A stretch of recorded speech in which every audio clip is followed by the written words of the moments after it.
La France est un pays développé. La France est la troisième puissance économique d'Europe. Pourtant, deux épidémies, la leptospirose et le choléra, frappent violemment la France de l'océan Indien. Deux maladies des pays pauvres qui frappent deux territoires français. Cette France qui, à Mayotte, laisse mourir un enfant de 3 ans.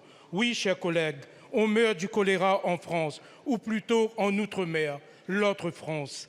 N'est-ce pas là le résultat de l'abandon de nos territoires?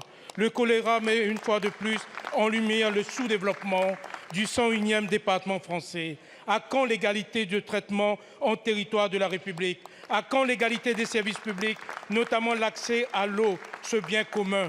Une épidémie qui risque de s'étendre à La Réunion qui est déjà confrontée à une autre maladie, la leptospirose. Depuis le début de l'année, elle fait face à une forte augmentation de cas du jamais vu.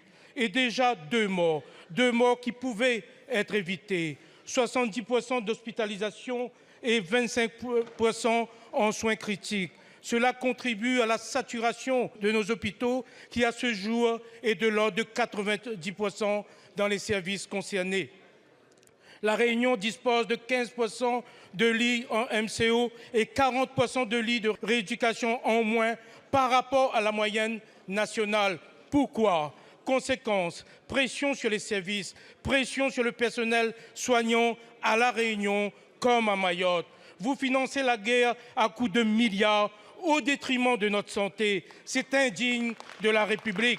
La santé n'est pas une marchandise. Il est urgent d'agir. Des solutions existent. Que comptez-vous faire, monsieur le ministre? Êtes-vous prêt à mettre en pratique les propositions d'éradication des maladies et de rattrapage du service public? Je vous remercie.